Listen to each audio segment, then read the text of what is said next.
राजकीय औद्योगिक प्रशिक्षण संस्थान कूड़ में आप सभी का हार्दिक स्वागत है। आज हम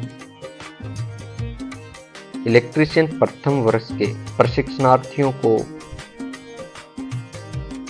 इलेक्ट्रीशियन प्रथम वर्ष में पहला जो प्रैक्टिकल है वो करवाने जा रहे हैं। आज के प्रैक्टिकल का शीर्षक है औद्योगिक प्रशिक्षण संस्थान के विभिन्न अनुभागों में जाकर वैद्युतिक स्थापना स्थल का भ्रमण कर। इस प्रैक्टिकल को करने का 4 उद्देश्य है। पहला उद्देश्य है आईटीआई के कर्मचारियों के नाम और उनके पद नाम को पहचान। नंबर 1 उद्देश्य, इसमें आईटीआई में जितने भी कर्मचारी लगे हुए हैं उन प्रत्येक कर्मचारियों के पद नाम और उनके नाम जानना आपको बहुत जरूरी है। उद्देश्य नंबर 2, आईटीआई में जो ट्रेडें हैं उनकी सूची बनाना। इस संस्थान में जितनी भी ट्रेडें हैं उनकी आपको सूची बनानी है। इस संस्थान में 5 ट्रेडें, इलेक्ट्रीशियन, इलेक्ट्रॉनिक्स मैकेनिक, फिटर, पोपा, वेल्डर, इनकी आपको सूची तैयार करनी। उद्देश्य नंबर 3, आपकी ट्रेड का रेखा चित्र बनाना। आप इलेक्ट्रीशियन के प्रशिक्षणार्थी हो तो आपके वर्कशॉप का आपको एक रेखा चित्र तैयार करना है। प्रैक्टिकल नंबर 4, आपकी आईटीआई के स्थान की पहचान करना और नज़दीकी बस स्टैंड, रेलवे स्टेशन एवं अन्य लैंडमार्क को जानकर एक मैप तैयार करना। इसमें आपको आपकी संस्थान का स्थान को चिन्हित करना है और आईटीआई के नज़दीक जो भी बस स्टैंड है, जो भी रेलवे स्टेशन है, उससे आपकी संस्थान कितनी दूरी पर स्थित है उसका आपको एक मैप तैयार करना है। तो आज के प्रैक्टिकल में हम इन 4 उद्देश्य के अनुसार हम पहले प्रत्येक ट्रेड में चलते हैं और प्रत्येक ट्रेड का प्रशिक्षण के बारे में अनुभव करते हैं कि कौन से व्यवसाय में कौन सा प्रशिक्षण दिया जाता है। तो चलते हैं अपन पहले चलते हैं फिटर ट्रेड में।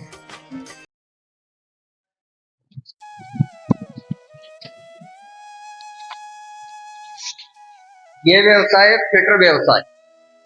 एक लाइन इधर आ जाओ, एक लाइन साइड में, दूसरी लाइन इस साइड। इधर आ जाओ वाले। अमीर जी कहाँ गए?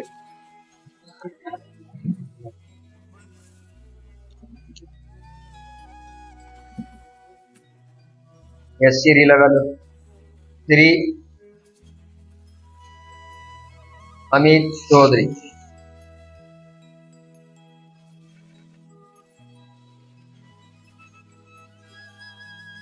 दो नंबर पे लगाओ श्री नंद किशोर जांगिड़ जी, ये लगाता दरवाजा।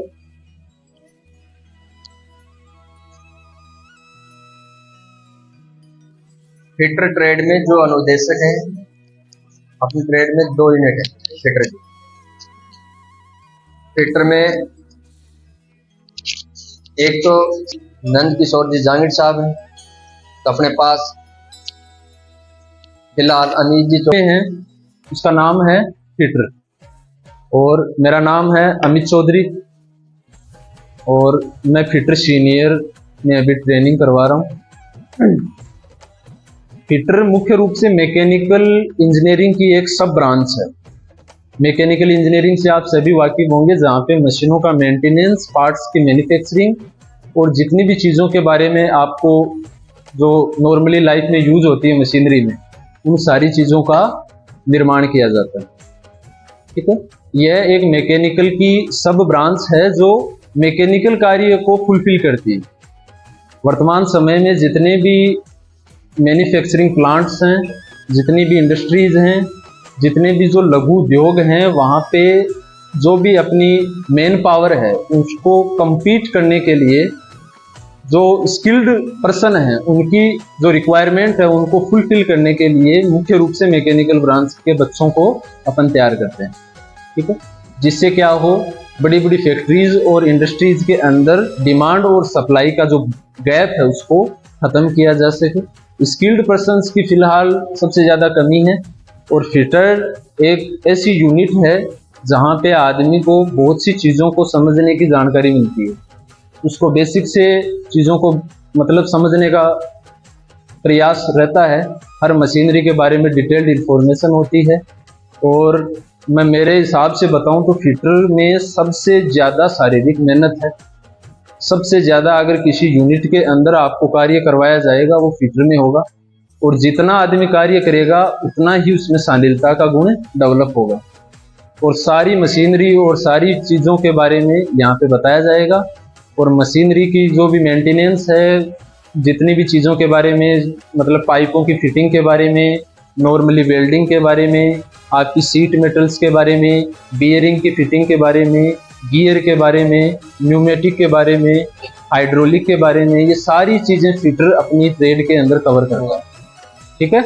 ये फिटर की एक बेसिक इन्फॉर्मेशन है जो सभी बच्चों को आई थिंक सबके समझ में आई होगी। तो ट्रेड के अंदर किस प्रकार के जॉब बनवाए जाते हैं, किस प्रकार के जॉब की ट्रेनिंग एक दो बच्चों को दिखाई? इस ट्रेड के अंदर मुख्य रूप से मशीनों के जो पार्ट्स होते हैं, अगर आप किसी भी मशीन, कोई रनिंग कंडीशन में मशीन है वो कार्य कर रही है और उसका कोई स्पेसिफिक पार्ट टूट गया और वो पार्ट उसी साइज के अंदर प्रेजेंट टाइम पे मार्केट में अनअवेलेबल है, उस टाइम के आपकी मशीन शटडाउन होगी। मशीन शटडाउन होगी तो वर्क जो डिस्टेंस है वो बढ़ेगी, कंपनी के ऊपर भार बढ़ेगा, खर्चा बढ़ेगा। उसको कम करने के लिए फिटर का जो बच्चा होता है वो आसानी से उस पार्ट का एक निर्माण कर सकता है और जिस पार्ट की जिस जगह पे रिक्वायरमेंट थी उसको वहां पे फुलफिल कर सकता है, जिससे मशीन अपनी जो प्रीवियस टाइम पे रनिंग कंडीशन में थी वो उसको फिर से हासिल कर सके। जॉब नहीं है जॉब तो स्टोर की हुई है, उनके बारे में थोड़ा बताइए साइड में। जॉब की अभी सर बात कर रहे हैं, ये बेंच वाइज फिटर के बच्चों ने तैयार की है और इसका एक एक भाग हैंडमेड है, हाथ के द्वारा बनाया गया, ना ही इसकी किसी प्रकार की कास्टिंग हुई है। ये फ्लेट को काट के वेल्डिंग करके पूरा स्पेंडल वगैरह बॉक्स नट तैयार करके मशीन को इम्प्लीमेंट किया गया है। ये मशीन फैक्ट्री मेड और कास्टिंग है, इसको कास्ट करके मशीनों से बनाया गया है, लेकिन ये हैंडमेड है, हाथ से बनाया गया है। ये एक आपके सामने एक अच्छे जॉब को इंडिकेट कर रहा है। ये है पाइप वाइज, जो पाइप वगैरह के अंदर कार्य में लेते हैं। इसके अंदर दो ये जबड़े हैं जो 90 डिग्री एंगल के ऊपर बने हुए हैं। इसके बीच में ये जो टीथ्स हैं, ये टीथ्स क्या करते हैं, चार कॉर्नर के ऊपर पाइप को पकड़ते हैं, कैच करते हैं और पाइप को राउंड होने से बचाते हैं, जिससे अपन पाइप को अच्छी ग्रिप प्रदान कर सकते हैं और उसके ऊपर चूड़ियाँ भी काट सकते हैं। इसके अलावा ये कवर जो क्या सबसे ज़्यादा किस चीज़ की सेफ्टी प्रदान करेगा, इसके ऊपर लगी हुई पुली है, इसके ऊपर लगी हुई पुली के अंदर जो वी बेल्ट लगा हुआ है, इसके संपर्क में किसी भी बच्चे की कोई भी शारीरिक अंग है, कोई भी आप जो ड्रेसअप है उस ड्रेस का कोई पार्ट इसके संपर्क में ना आए, किसी भी प्रकार का एक्सीडेंटल ना हो, इसलिए कवर लगाया गया है। ये दो प्रकार की पुलियां हैं, इनको बोलते हैं स्टेप कोन पुली। इसको क्या बोलेंगे, स्टेप कोन पुली बोलेंगे। एक पुली आपको यहाँ से आपको पावर मिलती है मोटर की सहायता से और दूसरी पुली आपकी लगी हुई है डायरेक्ट स्पेंडल के संपर्क में। स्टेप कोन पुली की सबसे बड़ी खासियत क्या होती है, यह ड्रिल मशीन की स्पीड को कंट्रोल कर सकती है, ड्रिल मशीन की स्पीड को कंट्रोल कर सकती है। अपन इस बेल्ट की पोजीशन को पुली के आधार पे चेंज करें तो ड्रिल मशीन की अलग अलग स्पीड को अपन प्राप्त कर सकते हैं। ये वी बेल्ट पुली है, वी बेल्ट के नीचे ग्रिप बनी हुई होती है जो अच्छे से पुली के बीच में स्लिप को कम करती है, जिससे दोनों राउंड आसानी से इसके बनते रहें। इसके बाद में चलें, ये इसका फीड मैकेनिज्म है जो इसको क्या करेगा, फीड देगा, ठीक है। इसके नीचे आएगा स्पेंडल, ठीक है। इसके नीचे आपका लगाएगा यहाँ पे ड्रिल बिट, यहाँ पे अपन चक भी लगाते हैं, चक लगता है अपने स्ट्रेट सेंक ड्रिल बिट में, और टेपर सेंक के अंदर डायरेक्ट चक को निकाल के टेपर सेंक लगा सकते हैं। ये है इसकी वर्किंग टेबल जहाँ पे कार्य किया जाता है। ये है मशीन वाइज। ड्रिल मशीन के ऊपर हमेशा मशीन वाइज का प्रयोग करेंगे। ये मशीन वाइज है जो किसी भी जॉब को अति सूक्ष्म हिस्से से पकड़ने का कार्य करती है। ये इसका बेस है और ये ड्रिल मशीन ये इसका पिलर है। बेस हमेशा कास्ट आयरन से बनेगा जो क्या करेगा, इसमें उत्पन्न होने वाले वाइब्रेशन व झटकों को सहने व उसको एब्जॉर्ब करने की शक्ति प्रदान करेगा। ये मुख्य रूप पुली का आपके पास इंट्रोडक्शन है। अब अपन चलते हैं लेथ मशीन के पास।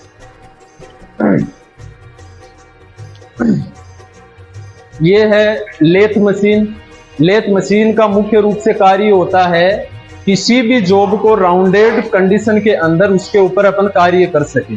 मुख्य रूप से देखा जाए तो ये है हेड स्टॉक, जिसको अपन बोलते हैं लाइव स्टॉक भी बोलते हैं। लाइव स्टॉक इसलिए बोला जाता है क्योंकि जब भी मशीन फंक्शन करती है तो सबसे पहले हेड स्टॉक ही रनिंग कंडीशन में आता है। ये है डेड स्टॉक। डेड स्टॉक में किसी भी प्रकार की मूवमेंट नहीं होती। लंबे प्रकार के जॉबों को सहारा प्रदान करने के लिए डेड स्टॉक का प्रयोग किया जाता है। हेड स्टॉक और डेड स्टॉक के बीच में जो डिस्टेंस होती है वो लेथ मशीन की मुख्य रूप से लंबाई को इंडिकेट करती है।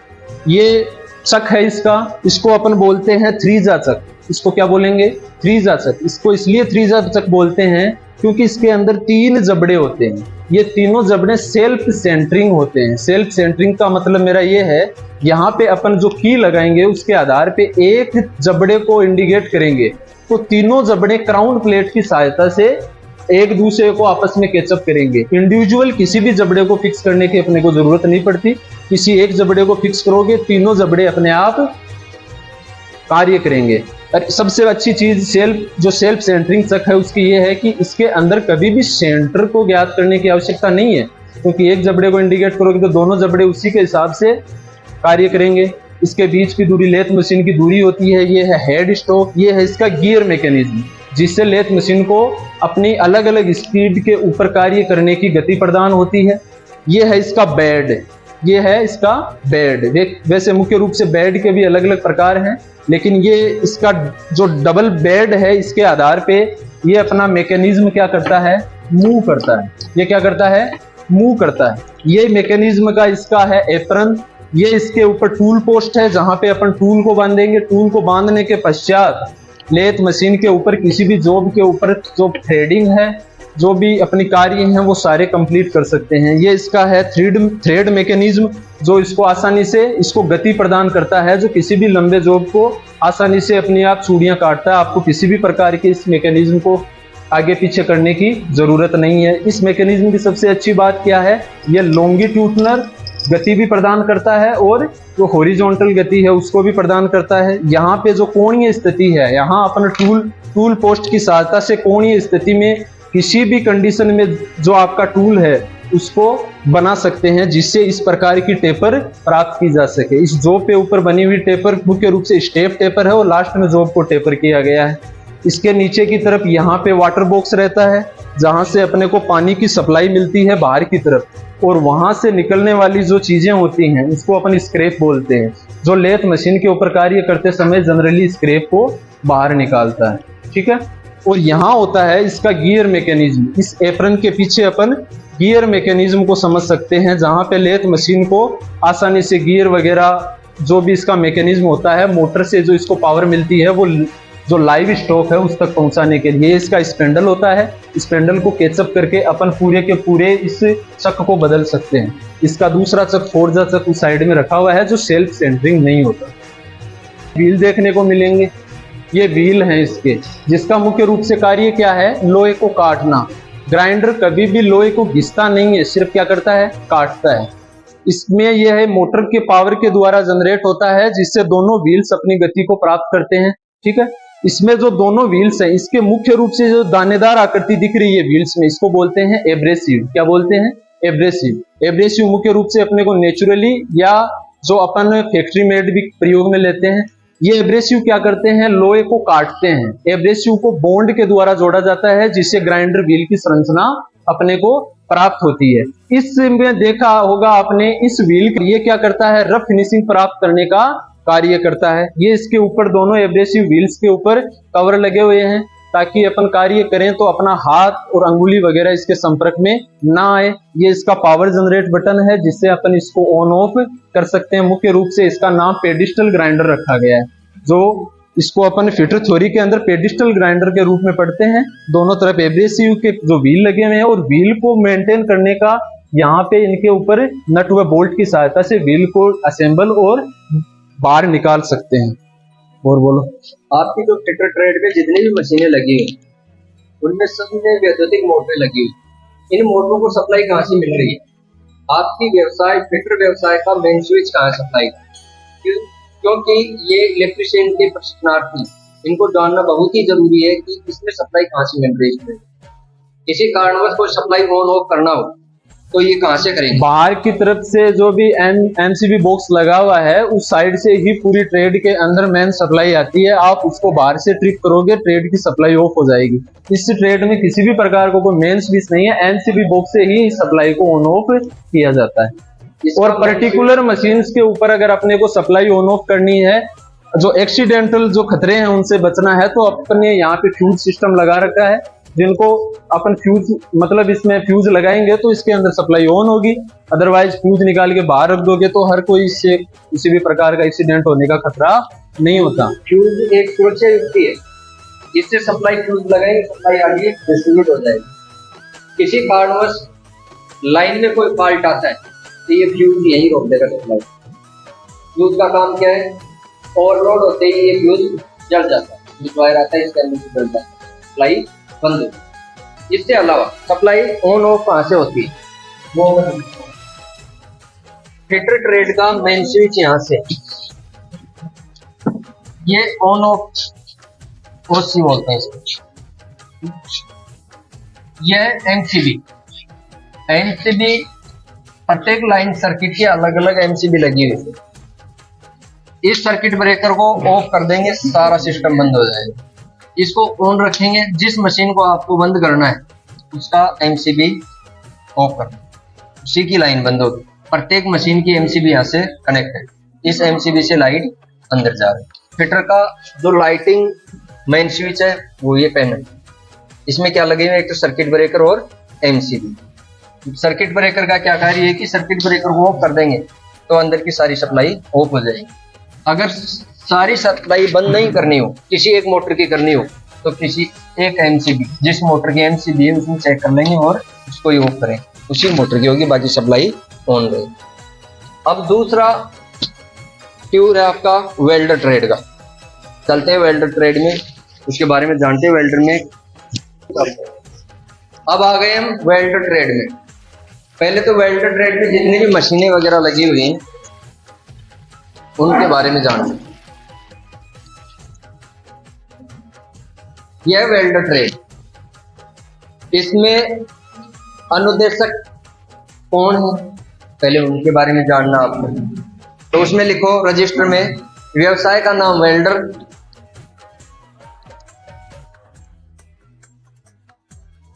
व्यवसाय का नाम है वेल्डर, और इस व्यवसाय के अनुदेशक का नाम है श्री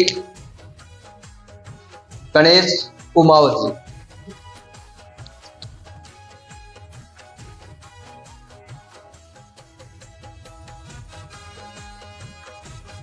दो नंबर पे लिखो श्री सुभाष चंद्र जी। प्रत्येक व्यवसाय में 2-2 यूनिट है, प्रत्येक यूनिट में 20 प्रशिक्षणार्थी होते हैं। एक अनुदेशक केवल 20 प्रशिक्षणार्थियों को प्रशिक्षण देता है, तो इसमें 40 प्रशिक्षणार्थी हैं। 20 को तो श्री गणेश जी कुमावत प्रशिक्षण देते हैं और 20 को सुभाष चंद्र जी देते हैं। अब यह है वेल्डर ट्रेड, यह वर्क बेंच। वर्क बेंच में जॉब को इस वाइस से पकड़ा जाता है, इसके ऊपर जॉब की फिनिशिंग की जाती है। इसमें यह फाइल, इसको बोलते हैं अपन रेती। रेती कई प्रकार की होती है, वो आपको टूल में बताएंगे। और यह हेक्सा फ्रेम, ये जॉब को काटने के लिए काम में ली जाती है। यह है हेक्सा की तरह जो मोटा जॉब आता है, उसको काटने के लिए काम में ली जाती है। ये मोटर से चलती है, वो हाथ से चलती है, ठीक है ना। इधर रखी हुई है वेल्डिंग मशीनें। इसमें वेल्डिंग तो कई प्रकार की होती है। जैसे अपने पास ये जो वेल्डिंग मशीन है, ये है arc welding machine. Arc welding जानते हो? वेल्डिंग की दुकान पे देखा हो तो उसमें आर्क उत्पन्न होता है, वो होती है आर्क वेल्डिंग। एक होती है गैस वेल्डिंग। गैस वेल्डिंग का ये जो सिलेंडर है, ये गैस को जलाकर उसको क्या है कि इलेक्ट्रोड को पिघलाया जाता है और फिर दो जॉबों को आपस में जोड़ा जाता है। ये इनकी वर्क बेंच, यहाँ वेल्डिंग की जाती है। यह वेल्डिंग हैंडल, इसमें रोड फंसा करके वेल्डिंग की जाती है, आर्क वेल्डिंग। ठीक, लगे हुए बिजली के मेन स्विच। ठीक, ये 3 फेज सिस्टम है। 440 वोल्टेज सप्लाई आती है इसमें। इसको ऊपर की तरफ करेंगे तो सप्लाई ऑन, नीचे की तरफ करेंगे तो सप्लाई ऑफ। इसमें 2 मेन स्विच है। एक मशीन, ये मशीन जो चलती है ये इस मेन स्विच से चलती है और जो मशीन दूसरी है वो उस मेन स्विच से चलती है। बताया गया था वही ग्राइंडर, इसमें इससे जॉब को घिसकर फिनिशिंग की जाती है जॉब। ठीक है, ये व्हील है, ग्राइंडर व्हील, ये पूरा पोर्शन। ये भी लाइट से चलता है, बिजली से चलता है। इसका मेन स्विच उस साइड में है ना। कैमरामैन का चेहरा देखो।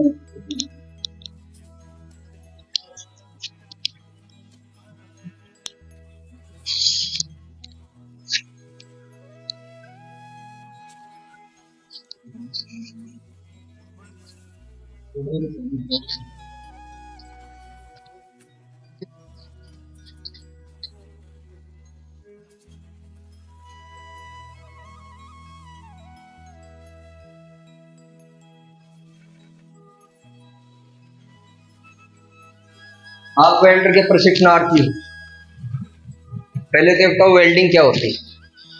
हमारे इलेक्ट्रीशियन के प्रशिक्षणार्थी आए हुए हैं, इनको ये पता नहीं है कि वेल्डिंग क्या होती है। वेल्डिंग करने वाले कारीगर को वेल्डर कहा जाता है, लेकिन वेल्डिंग क्या होती है? दो धातुओं को उसी धातु से जोड़ना है या किसी तीसरी धातु से? उसी धातु से, किसी भी धातु से जोड़ सकते हो। तो आपके पास लोहा है, जीआई रोड है, उसको आपको जोड़ना है, तो उसे जीआई रोड से जोड़ दोगे या कोई तीसरी या दूसरी कोई मेटल लगाना पड़ेगा आपको।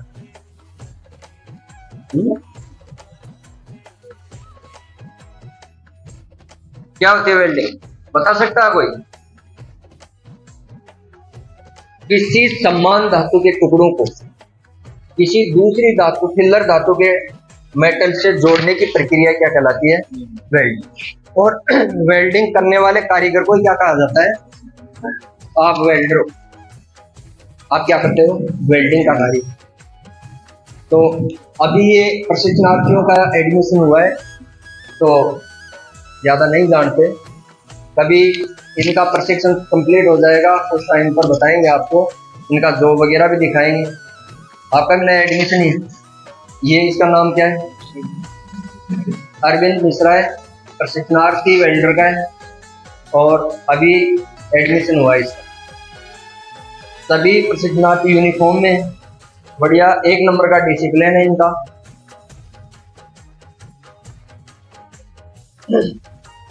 तो आपने 1-2 बार आपकी जो वेल्डिंग मशीन है वो चलाई थी, तो उनको चलाने के लिए आपका जो बिजली का मेन स्विच है वो कहाँ है, उनको जानना है हमारे प्रशिक्षणार्थियों। किसी कारणवश उसको ऑन ऑफ करना हो तो कहाँ से करेंगे? पीछे जो मेन स्विच लगे हैं उनके बारे में मैं उनको बता दिया, लेकिन एक मेन स्विच और आता है जिसमें पूरे वर्कशॉप की लाइट ऑफ हो जाती है। उसके बारे में कुछ नॉलेज आपको नहीं बताया। इससे वेल्डर ट्रेड का भी मेन स्विच बाहर की तरफ लगा हुआ है, फिटर ट्रेड की तरह, और अंदर जितनी भी मशीनें लगी हुई उनका मेन स्विच उसी मशीन के पास है। अगर किसी मशीन को ऑफ करना हो तो उसके मेन स्विच से ऑफ हो जाती है, लेकिन पूरे वर्कशॉप को कंट्रोल करने का एक पैनल है, कंट्रोल पैनल, वो एमसीबी के माध्यम से वेल्डर वर्कशॉप इस पैनल से, इस स्विच बोर्ड से यहाँ कंट्रोल की जाती है। वही इसके अंदर भी ओसी वाला सिस्टम है, एमसी वाला सिस्टम है। एक तो सर्किट ब्रेकर है, इससे तो पूरा वर्कशॉप ऑफ हो जाता लाइट का, और एमसीबी के माध्यम से जिस मशीन को आप ऑफ करोगे वही मशीन ऑफ। अब तीसरा वर्कशॉप अपना कोपा में चलते। अब तीसरा वर्कशॉप अपना कोपा लैब। कोपा के अंदर कंप्यूटर संबंधित कार्य सिखाया जाता है और सभी प्रशिक्षणार्थी अंदर की ओर आ जाएं और लाइन से खड़े हो जाएं।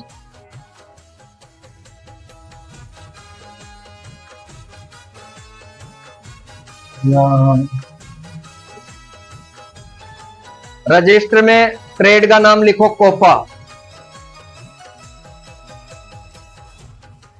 व्यवसाय का नाम है कोपा और व्यवसाय अनुदेशक का नाम है श्रीमान भंवरलाल जी खिचड़ जी।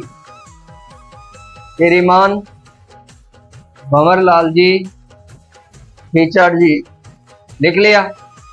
अब श्रीमान जी से आपको मिलाते हैं, वो आपको अपनी ट्रेड के बारे में बताएंगे कि इस ट्रेड में कौन सा प्रशिक्षण दिया जाता है। तो भंवर जी सर, आप बताइए इनको। आओ इधर आओ, देखें आगे आ जाओ।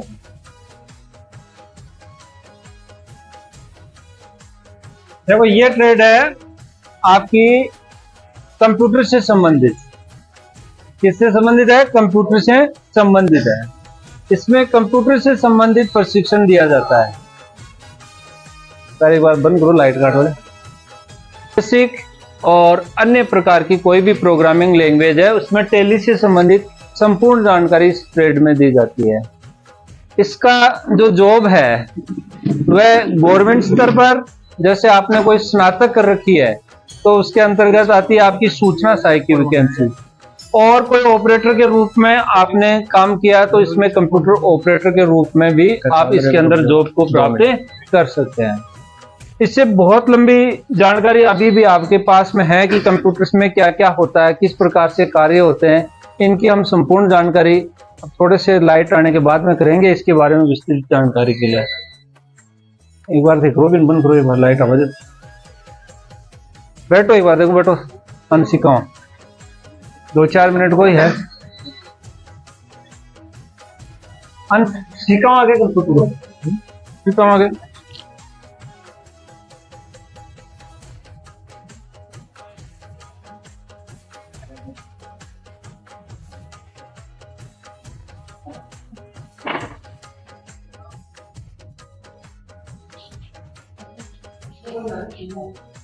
ये ट्रेड है मैकेनिक इलेक्ट्रॉनिक्स।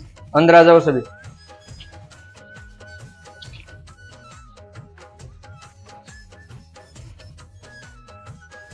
आप आपके ट्रेड का परिचय बताओ इनको सर। बेसिक परिचय, आपके ट्रेड में कौन सा प्रशिक्षण दिया जाता है? ट्रेड का नाम लिखो मैकेनिक इलेक्ट्रॉनिक्स। क्या नाम है? Mechanic electronics. ये इलेक्ट्रॉनिक्स मैकेनिक है। एक इलेक्ट्रॉनिक्स का मतलब यहाँ पे इलेक्ट्रॉन के मूवमेंट से संबंधित, इलेक्ट्रॉन के मूवमेंट के ऊपर ही पूरी ट्रेड। क्या हुआ? अनुदेशक नाम लिखो, 1 नंबर लगाओ, उसमें लिखो श्री मुकेश जी सर। 2 नंबर में श्री आपकी मर्जी हो, मान सिंह जी सर। आगे कुछ लगाते हुए मान सिंह, नहीं बहुत है। मान सिंह जी सर लिखे।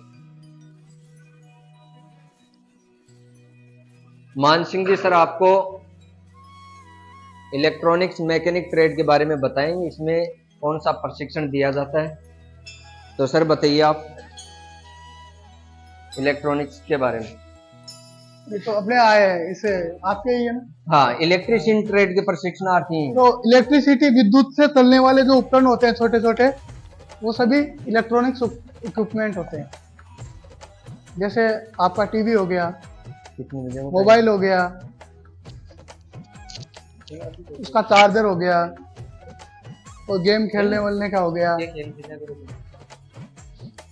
और डेली लाइफ में जो भी यूज लेते हो, मिक्सी हो गया, अपना इंडक्शन कुकटॉप हो गया, ये सब इलेक्ट्रॉनिक्स में आते हैं।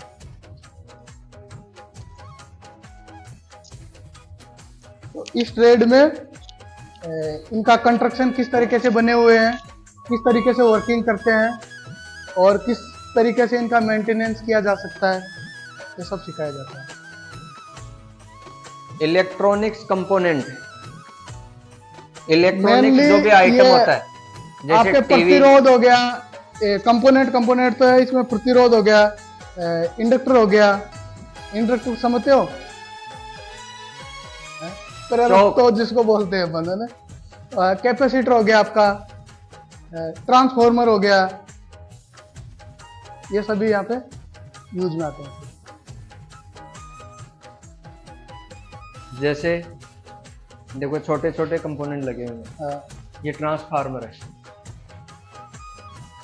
स्टेप डाउन छोटा ट्रांसफार्मर, इसकी कैपेसिटी 240 से 6 वोल्ट में कन्वर्ट करता है इलेक्ट्रॉनिक। और इलेक्ट्रॉनिक्स का सिस्टम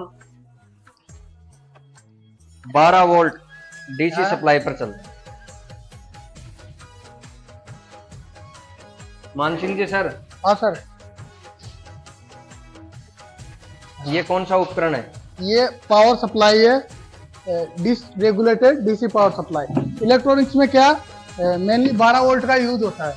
जो भी उपकरण है सभी 12 वोल्ट पे ऑपरेट होते हैं। पीएलसी होता है एक, वो 24 वोल्ट पे होता है। 24 वोल्ट से ज्यादा यहाँ पे कोई काम नहीं है। तुम्हारे तो 240 वोल्ट 440 वोल्ट होता है। तो ये पावर सप्लाई है, ये 230 को 30 वोल्ट तक कन्वर्ट करके देती है।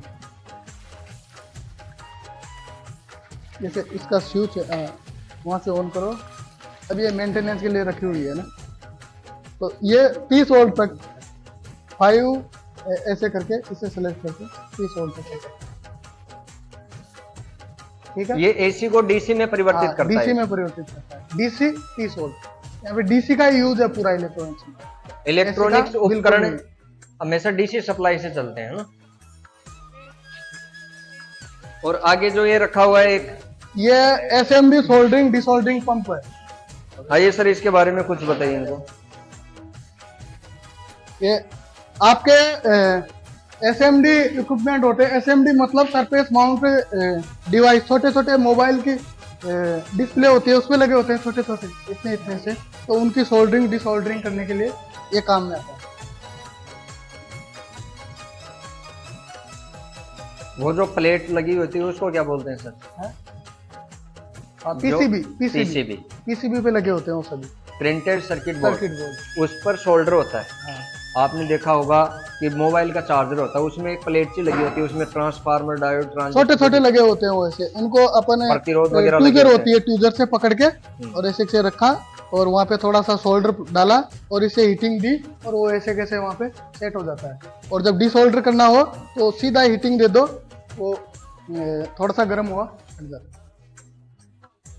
इतना काम है इसका। तो आपके जो ये वर्कशॉप की सप्लाई कहाँ से ऑन ऑफ होती है सर? सप्लाई इसका मेन स्विच कहाँ है? मेन स्विच तो एमसीबी बॉक्स को बाहर है, और वैसे 2 एमसीबी इधर होगी, इधर नहीं है, वहाँ पे थी, वो अभी हटा के डायरेक्ट कर सकते हैं। यहाँ स्विच लगे हुए हैं हाँ, सभी। हाँ। इसका जो मेन हाँ? सर इनके ये बारे में और अपना बताइए। इंडक्शन कुकटॉप होता है मानसिंह जी सर, तो उसकी हाँ सर, ये जो इलेक्ट्रिकल ट्रेनर लगे हुए हैं, ये ट्रेनर है ड्यूल स्टार्टर जो अपना होता है उसका ट्रेनर है। तो ये ड्यूल स्टार्टर है। हाँ, ड्यूल स्टार्टर का ट्रेनर है। तो इसमें क्या, इधर ये रिले सर्किट है, ओवरलोड रिले, और ये ड्यूल स्टार्टर है। और इधर से अपन यहाँ से मोटर कनेक्ट कर सकते हैं या फिर जो भी चलाना है अपन को वो यहाँ से कनेक्ट कर सकते हैं और यहाँ पे इसको सप्लाई दे देते हैं सीधे। देखो इलेक्ट्रॉनिक ट्रेड का जो सप्लाई का ऑन ऑफ करने का जो पैनल है, जिसको मेन स्विच बोलते हैं हम, ये यहाँ लगा हुआ है। ये इसका सर्किट ब्रेकर और ये बाहर लगी ऊपर लगी हुई है एमसीबी। यहाँ से इलेक्ट्रॉनिक्स और इलेक्ट्रीशियन दो वर्कशॉप है ऊपर, दोनों का कंट्रोल स्विच यहीं लगा हुआ है। और अपना आप चलना है, ये अपना इलेक्ट्रीशियन का मेन स्विच। यहाँ से इलेक्ट्रीशियन वर्कशॉप की सप्लाई ऑन और ऑफ होती है। इसमें भी एक सर्किट ब्रेकर है, बाकी एमसीबी लगी हुई। सर्किट ब्रेकर से संपूर्ण वर्कशॉप की लाइट कट जाएगी और एमसीबी से जिस सर्किट की आपको लाइट ऑफ करनी है वही लाइट ऑफ रहेगी।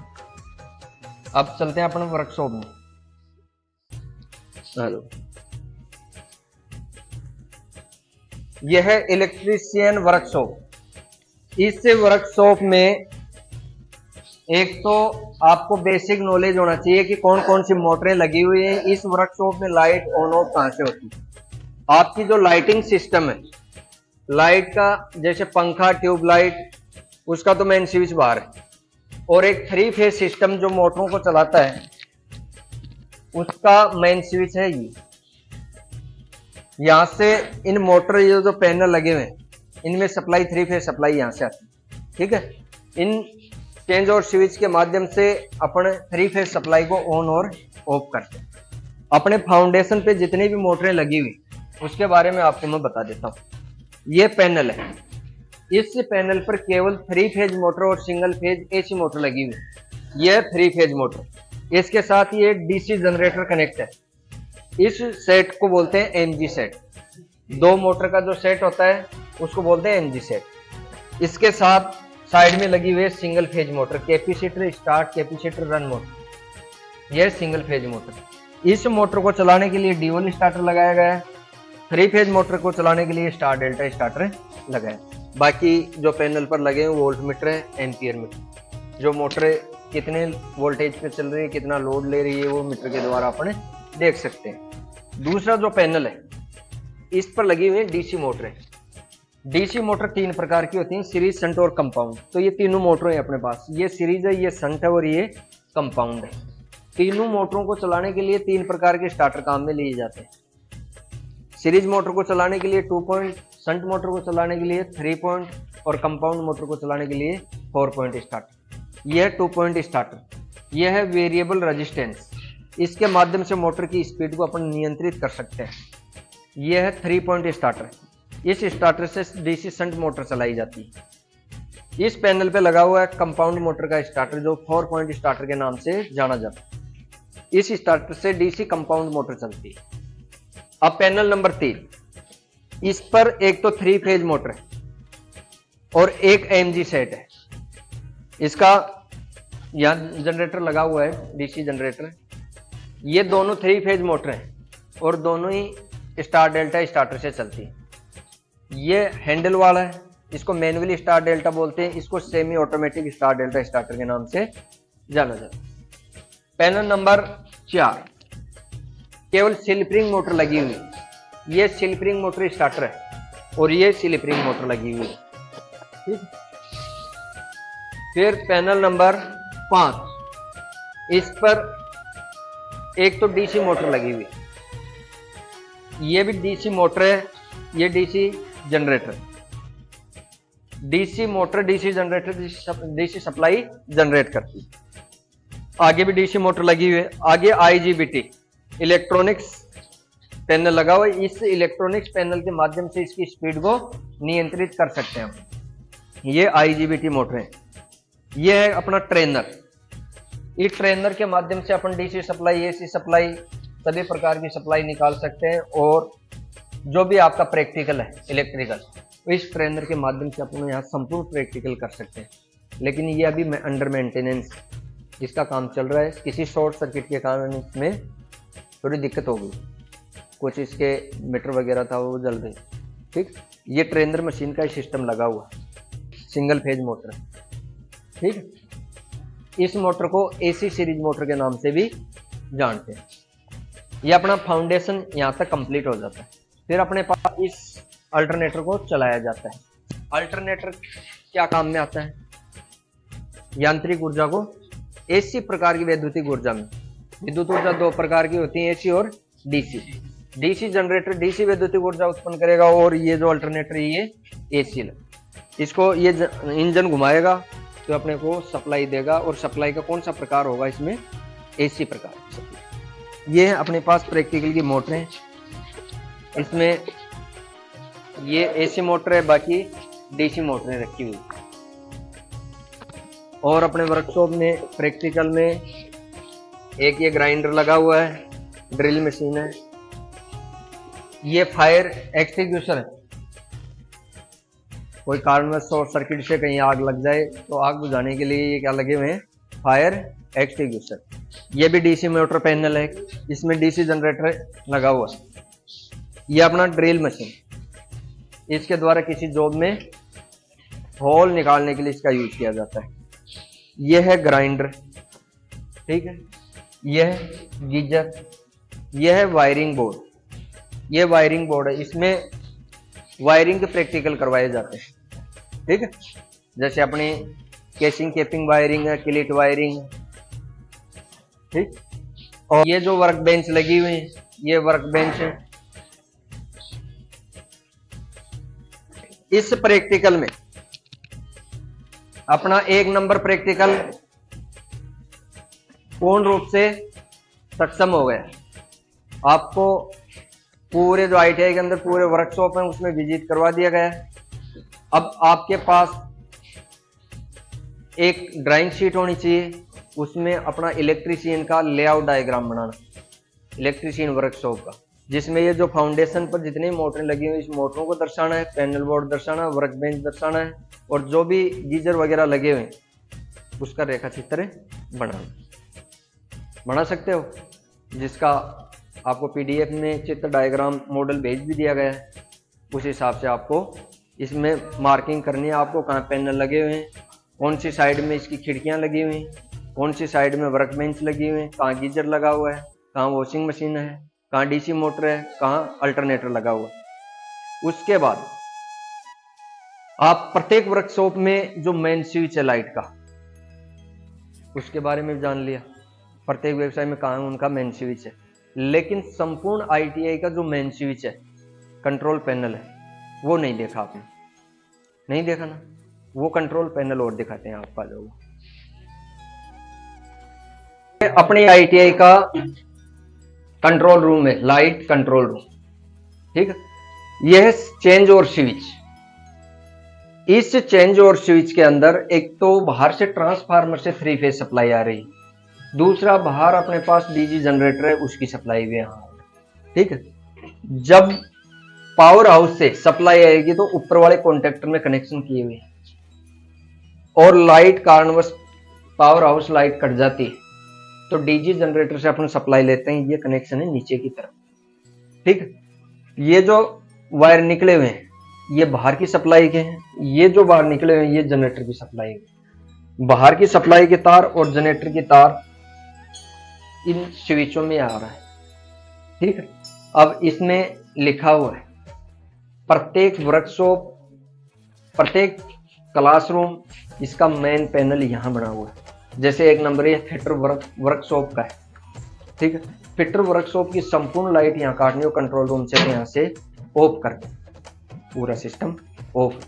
यहाँ से अपन चालू करेंगे तो ये सप्लाई कहाँ जाएगी? MCB बॉक्स में। MCB बॉक्स से चालू करेंगे तो वर्कशॉप में सप्लाई जाएगी। सप्लाई वर्कशॉप में भी कंट्रोल है, प्रत्येक मशीन के पास स्विच लगे हुए हैं। तो यहाँ से जो मेन कंट्रोल रूम है ये है 1 नंबर। दूसरा ये कहाँ है? ये इलेक्ट्रीशियन लाइट लोड का है, केवल इससे सिंगल फेज सप्लाई ऑफ होगी। यह IT लैब इलेक्ट्रिकल पावर जो 3 फेज सप्लाई जा रही है अपनी इलेक्ट्रीशियन में, वो सप्लाई यहाँ से ऑफ होगी। तीसरा कौन सा है? COPA lab. तो कोपा लैब आप जाकर के आए थे वहाँ, यहाँ से वो ऑन ऑफ होती है। अब लाइट कट गई हो, अब चालू। ठीक है। ये है वेल्डर वर्कशॉप का, ये fitter welder lighting load classroom का, ठीक है। ये ईडी रूम और क्लासरूम, ईडी साइड में है ना क्लासरूम, इलेक्ट्रीशियन क्लासरूम का वो। ये फिटर वेल्डर, ये बरामदा और ऑफिस साइड है।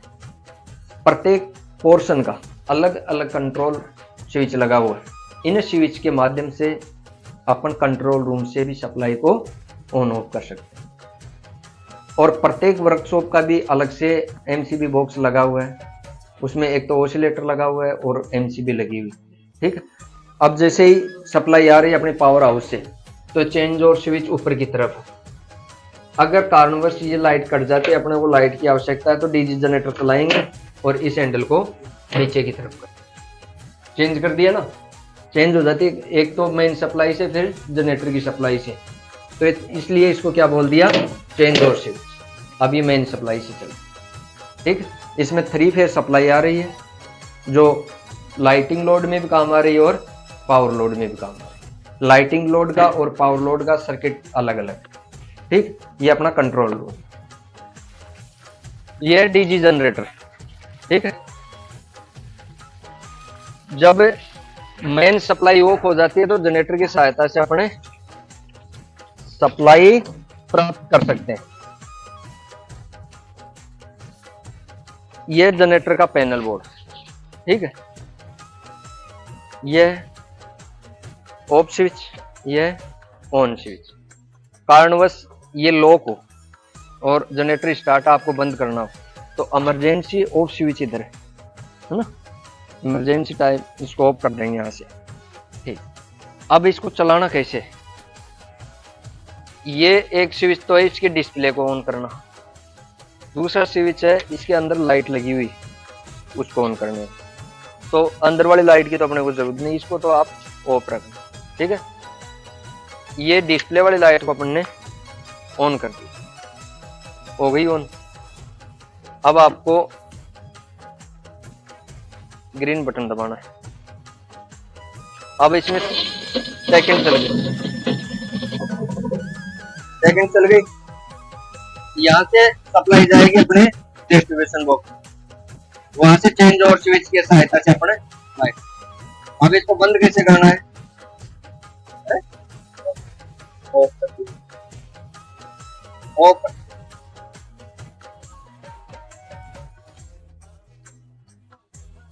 अब ये पूर्ण रूप से ऑफ कब होगा, 20 सेकंड बाद में।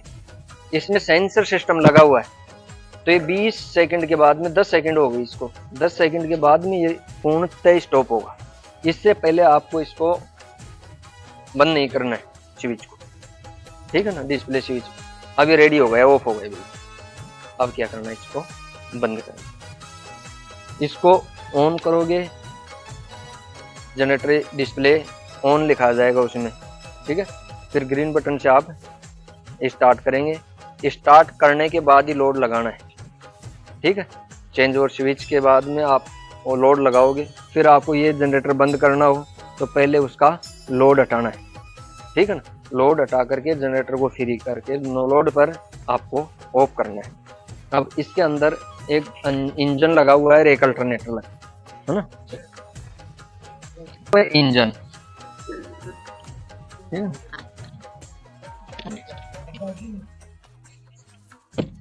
देखो ये तो इंजन, इसमें ये डीजल इंजन है। डीजल इंजन इस अल्टरनेटर को घुमाता है और अल्टरनेटर सप्लाई जनरेट करता है। ये अल्टरनेटर 20 kVA का है, इसकी क्षमता कितनी है, 20 किलो एम्पियर, kVA में आती है इसकी एम्पियर, है।